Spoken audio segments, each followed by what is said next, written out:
الحمد لله رب العالمين والعاقبة للمتقين والصلاة والسلام على رسول الكريم أما بعد أعوذ بالله من الشيطان الرجيم بسم الله الرحمن الرحيم وما أرسلناك إلا رحمة للعالمين صدق الله مولانا العظيم ثم قال الله تبارك وتعالى في الكلام المجيد والفرقان الحميد إن الله وملائكته يصلون على النبي يا أيها الذين آمنوا صلوا عليه وسلموا تسليما اللهم صل على محمد سارے اخبار ضرور حاضرین بالخصوص میزبان محفل محترم محمد افتخار صاحب محترم محمد سجاد صاحب اللہ تعالیٰ ان کا یہ محفل کے انعقاد کرنا اپنی بارگاہ میں قبول اور منظور فرمائے اور بالخصوص پھر ہمارے لیے تمامی کے عزت و وقار کے لائق سید السادات خطیب اہل سنت پیر سید ارتضاء حسین شاہ صاحب محمد اقبال قاسم اللہ اور حضرت علامہ مولانا سید فیاض الدین شاہ صاحب محمد اقبال قاسم اللہ جملہ محفل میں موجود جتنی سعادات حضرات ہیں آپ تمام ہمارے سروں کے تاج اللہ آپ کے سر کی ہمارے حال پر رحم فرمائے اور پھر بالخصوص محفل میں علماء کرام بڑے دلچسپی رکھنے والے حضرت علامہ الحافظ بخاری محمد عرفان صاحب فرمائے محترم گلزرین صاحب گل شاہ صاحب محترم شاہ سلطانی صاحب اور حضرت علامہ الحافظ بخاری حضرت علامہ حافظ منصور صاحب اللہ صاحب کی حاضری کو اپنی بارگاہ میں قبول فرمائے میں نے اصول برکت کے لیے کہا مبارکہ اس کے مطابق چند معروضات اور اس کے بعد ظاہر دعا کریں اور بالخصوص محترم صاحب خانہ کے والد محترم کے درجوں کو بلندی ہم شیرہ کو صحت اور سلامتی کی دولت سے بات قرآن حکیم میں اللہ تعالیٰ نے ارشاد فرمایا ما ارسلناک الا رحمۃ للعالمین اے محبوب میں نے آپ کو تمام جہانوں کے لیے رحمت للعالمین بنا کر بھیجا یہ میری کریم آقا صلی اللہ علیہ وآلہ وسلم کا صرف یہ ایک وصف نہیں اور کئی ہیں لیکن اس وصف کا اظہار آپ کی زندگی کے اندر حضرت عبداللہ بن مسعود رضی اللہ تعالیٰ عنہ راوی ہیں کریم آقا نے ایک روز خود ارشاد فرمایا اے عبداللہ بن مسعود ایک نبی امت کے مارے ہوئے پتھروں کی وجہ سے جسم سے جو خون نکل رہا تھا اس کو بھی صاف کر رہا تھا اور امت کے لیے دعا کر رہا تھا یہ وہ کمال ہیں جو میرے آقا صلی اللہ علیہ وآلہ وسلم کو اور کسی کو نہیں طائف کا میدان ہو ہر طرف سے گستاخوں بے ادبوں کا جھرمٹ کوئی تان و تشنیع دے رہا ہے کوئی کچھ کر رہا ہے میرے آقا زخم کی مرہم پٹی بھی کر رہے ہیں اور اس دوران عتبہ اور شیبہ کا وبا انہوں نے دیکھا کوئی مسافر ہے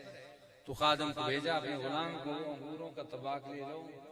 ان کو پیش کرو اس کا نام تھا عداس جب وہ طباق پیش کرنے کے لیے آیا نا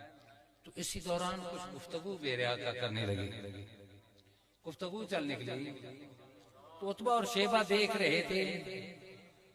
کہ ہم نے اس غلام کو بھیجا ہے اس مہمان کی خدمت کے لیے تو یقین ہو سکتا ہے یہ تو اس کو اپنے مذہب سے پھیر دے گا پھیرنا کیا تھا وہ پیار محبت بھری گفتگو میرے آقا صلی اللہ علیہ وآلہ وسلم کی اس کی کیفیت اتنا سمجھ لیں گفتگو ہو میرے آقا کی تو لذت نہ ہو سرخ پوش بخاری رحمت اللہ تعالی علیہ شریف سے مدینہ منورہ حاضری کے لیے گئے ظاہر ہے سید حسین ہوتے ہیں سخی ہوتے ہیں تو آپ سفر کر کے نا آپ کی رنگت تھوڑی گرمی ہو گئی تو وہاں کے بجاور جب پوچھنے لگے تعارف کرایا میں سید ہوں اولاد رسول ہوں انہوں نے کہا رنگت نہیں بتا رہی سفر تھی اتنا طویل سفر کہاں ملتان اور کہاں مدینہ منورہ تو آپ نے ارشاد فرمایا ہوں تمہیں سید. بات تکرار تک کیا پہنچی نا تو تکرار کے نتیجے میں ہوا کہ شاہ صاحب کہنے لگے ہوں تمہیں آل رسول ہی اپنے نبی کی اولاد ہوں لیکن تم نہیں مانتے تو تمہاری مرضی. انہوں نے کہا مان لیں گے اس شرط پہ کہ روضہ رسول پہ یوں کہو الصلاۃ والسلام علیک یا رسول اللہ. اگر جواب آیا تو مان لیں گے, خاموشی رہی تو نہیں مانیں گے. اب صدیاں بیتنے کے بعد سرخ پوش بخاری رحمت اللہ تعالی علیہ قبر انور کے پاس کھڑے ہو کر کہتے ہیں السلام علیکم یا رسول اللہ. اندر سے آواز آتی ہے وعلیکم السلام یا ابنی, تجھے سلام ہو میرے بیٹے. تو سامعین مجاور سن کر نہ حیرت میں گم ہو گئے. صداقت تو سامنے آ گئی, اولاد رسول ہیں, بڑی خدمت تواضع کی. وقت گزرتا گیا تو پھر دوسرے سال پھر حاضری ہوئی تو ان مجاور کہنے لگے آئے ہو مہربانی کرو اس دن جو کانوں کے اندر اس آواز کی لذت پہنچی تھی ایک مرتبہ پھر مل جائے. تو شاہ صاحب کہنے لگے اس وقت کیفیت اور تھی, اب میں گناہگار ہوں, بار بار رسول اللہ صلی اللہ علیہ وسلم کی بارگاہ میں اس انداز میں پیش ہونا اچھا نہیں.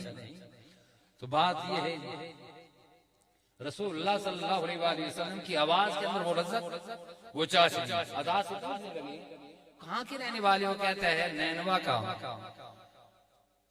رشتے بھی اپنی نوعیت کے ہوتے ہیں نا. تو میرے آقا صلی اللہ علیہ وسلم فرمانے لگے اچھا میرے بھائی یونس علیہ السلام کی گاؤں کے ہو؟ وہ دیکھنے لگا صدیاں بیت چکی ہیں, گاؤں کے لوگ جانتے نہیں, ان کے نام سے واقف نہیں, اور یہ کہتے ہیں کہ وہ میرے بھائی ہے, ان کا نام یونس اور نینوا کے رہنے والے. دل کی دنیا بدلی وہیں سے دولت ایمان سے منور ہونے لگے. دولت ایمان مل گیا. عتبہ اور شیبہ پوچھنے لگے معاملہ کیا ہے, تاخیر کیوں کی, کہیں انہیں کے دین اختیار تو نہیں کر لیا؟ تو فرمانے لگے اختیار تو کیا ہے اس طرح آسانی سے نہیں. جس نبی کے پاس بیٹھا ہوں باتیں آج کی نہیں, صدیوں پرانی باتیں بتاتے ہیں جو ہمیں بھی خبر نہیں. تو میں عرض کر رہا تھا کہ میرے آقا صلی اللہ علیہ وسلم نے فرمایا کہ اے خالق ارض و سما, انہوں نے تکلیف دینے میں تو انتہا کر دی. تو آقا صلی اللہ علیہ وسلم ارشاد فرماتے ہیں اللہم اہد قومنا, مولا اس میری قوم کو ہدے فإنہم لا یعلمون. بات یہ ہے کہ لا علمی میں یہ میرے آقا ان کی لا علمی کی تصدیق کر رہے ہیں کہ یہ جانتے نہیں. جان پھر کہیں چلا جائے انسان تو اللہ ہی کرم فرمائے.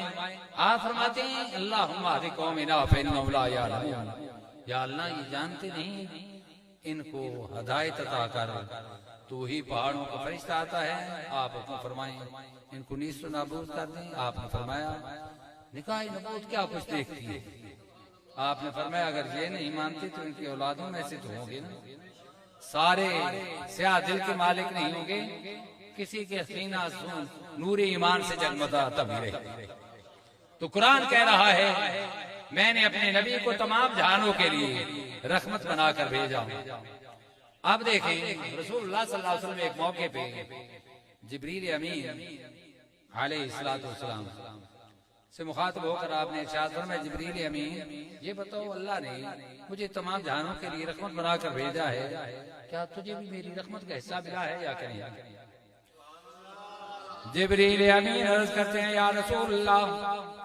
میرا کام تھا وہی لانا. آدم علیہ السلام کے پاس بھی آیا, نوح علیہ السلام کے پاس بھی آیا, ابراہیم کریم اللہ علیہ السلام کے پاس بھی آیا, موسیٰ کریم اللہ علیہ السلام کے پاس آیا, عیسیٰ روح اللہ کے پاس آیا. یا رسول اللہ ہر نبی کے پاس آنا جانا رہا لیکن قرآن میں میری تعریف نہیں ہوئی. جب آپ کے پاس آنا جانا ہوا اللہ نے میری قرآن میں تعریف فرمائی, میں سمجھ گیا یہ اگر مجھے حصہ عزت ملی ہے تو رسول اللہ کی رحمت کے صدقے سے ملی ہے. آپ کے صدقے سے ملی ہے یا رسول اللہ فرما رہے ہیں کہ میری رحمت سے حصہ ملا ہے یا کہ نہیں؟ یقیناً ہر نبی کی صحبت بھی اختیار کی، ہر نبی کے پاس آنا جانا بھی رہا یا رسول اللہ۔ آپ کرم فرماتے ہیں بتاؤ میری رحمت سے تجھے حصہ ملا ہے یا کہ نہیں؟ تو یقیناً قرآن میں رب نے میری تعریف فرمائی، میں سمجھ گیا یہ محبوب خدا کی صحبت کا نتیجہ ہے عجب نشان اعظم مگر آمنہ کا جایا، ہے عجب نشان اعظم مگر آمنہ کا جایا، یہی بولے سدرا والے، یہی بولے سدرا والے، چمنے جہاں کے تھالے، سبھی میں نشان ڈالے، سبھی میں نشان ڈالے، تیرے پائے کا نہ پایا تجھے حق یوں بنایا، تیرے پائے کا نہ پایا تجھے میں آ کر تلاوت قرآن حکیم میں مصروف ہوتے۔ اب دیکھیں طفیل مردوسی نا کانوں کے اندر روئی رکھ کر آتا تھا کہ کہیں ایسا نہ ہو قرآن کی آواز اندر نہ چلی جائے۔ اسی وجہ سے لعلکم ترحمون جو اعلان ہے نا، کوئی سماعت کے حوالے سے بھی دل کی دنیا میں چیزیں اتر جاتی ہیں تو دل منور ہو جاتا ہے، دل منور ہو جاتا ہے۔ گیا رسول اللہ صلی اللہ علیہ وسلم تلاوت قرآن حکیم کر رہے ہیں، سنتا رہا، آواز تو تھی نہیں، چہرے بدخا کا دیدار واللیل کی زلفوں کی زیارت کر رہا ہے، قرآن کی تلاوت بھی ہو رہی ہے۔ آپ صلی اللہ علیہ وسلم تلاوت کر کے فارغ ہو کر چلے گئے۔ دوسرا دن پھر آ گیا، تیسرے دن پھر آ گیا، تیسرے دن اتفاقاً جب قسمت کھل جائے نا، قسمت جاگ اٹھی تو ادھر قسمت جاگ اٹھی ہے تو طفیل مردوسی کانوں میں روئی رکھنا بھول گیا ہے۔ قسمت نے دروازہ ایسا کھولا، روئی رکھنا بھول گیا۔ جب مکہ المکرمہ میں میرے آقا تلاوت کر رہے ہیں نا، ادھر قرآن سن رہا ہے، اس کا دل معزوز ہو رہا ہے، دل معزوز ہو رہا ہے۔ میرے کریم آقا صلی اللہ علیہ وآلہ وسلم تلاوت قرآن حکیم کے بعد آپ نے نماز کو مکمل کیا، اپنے گھر کی طرف روانہ ہونے لگے، پیچھے پیچھے وہ سردار بھی چلنے لگا۔ میرے آقا نے پیچھے مڑ کر دیکھا، فرمایا سردار کیسے آ رہے ہو؟ کہنے لگا یا رسول اللہ آپ کا قرآن سنا، دل کی دنیا بدل گئی، جس چیز کی دعوت دے رہے ہو مجھے بھی دعوت دو، میں قبول کروں گا۔ آئی نسیم کوئے محمد صلی اللہ علیہ وسلم، آئی نسیم کوئے محمد صلی اللہ علیہ وسلم، کھچنے لگا دل سوئے محمد صلی اللہ علیہ وسلم۔ کبھی تھوڑی سی کھجوریں کھانا، پانی پی کر پھر رہ جانا، کبھی تھوڑی سی کھجوریں کھانا، پانی پی کر پھر رہ جانا، دو مہینے یوں ہی گزارا، دو مہینے یوں ہی گزارا، صلی اللہ علیہ وسلم، صلی اللہ علیہ وسلم۔ عرض کرنے لگا یا رسول اللہ دل میں اندھیرا تھا، قرآن سنا اجالا ہو گیا، یا رسول اللہ جس کی دعوت آپ دے رہے ہیں مجھے بھی نہیں، میں دل و جان سے اس دعوت کو قبول کروں گا۔ اللہ نے دولت ایمان عطا کی اور میرے آقا صلی اللہ علیہ وسلم نے ارشاد فرمایا جا اپنے قبیلے میں بھی دعوت دو، لیکن تیری پیشانی پہ اس اثر کی وجہ سے نور چمکتا رہے گا۔ جب نور چمکنے لگا تو دیکھا، عرض کرتا ہے یا رسول اللہ مخالفین کبھی بھی کسی تعریفی کلمے کے اوپر متفق نہیں ہوتے، وہ اچھائی بھی ہو تو تنقید نظر سے دیکھتے۔ آپ کرم فرمائیں، کہیں ایسا نہ ہو وہ کہیں کہ اس صحبت کے نتیجے میں کوئی بیماری ظاہر ہو گئی ہے تو کوئی اور کرم فرمائیں۔ میرے آقا نے فرمایا جا تیرے ہاتھ میں جو چھڑی ہے نا، جدھر جاؤ گے روشنی پھیلاتی جائے گی، نور ہی نور ہوگا۔ اور قبیلے میں پہنچ کر نا آگاہ کرنے لگے، لوگوں میں ایک ایسی ہستی کے پاس گیا، صرف اس صحبت کے نتیجے میں قرآن سنا، اللہ کی رحمت کانوں سے ایسی اتری، دل کا اندھیرا سارا دور ہو گیا، دولت ایمان لے آیا ہوں اور تم بھی ہو، اور سارے قبیلے کو دربار مصطفیٰ تک پہنچا رہا۔ ہر طرف اندھیرا تھا، ظلمتوں کا ڈیرا تھا، ہر طرف اندھیرا تھا، ظلمتوں کا ڈیرا تھا، آقا تیرے آنے سے یہ بزم جگمگائی ہے، آقا تیرے آنے سے یہ بزم ہر طرف اندھیرا تھا، ظلمتوں کا ڈیرا تھا، آقا تیرے آنے سے یہ بزم جگمگائی ہے، ناز کر حلیمہ تو، ناز کر حلیمہ تو، مصطفیٰ کی دائی ہے۔ خالق الاسماء میلاد النبی صلی اللہ علیہ وسلم محفل کے تمام کے نتیجے میں ہمیشہ صاحب خانہ خوشیاں نصیب فرمائے۔ وما علینا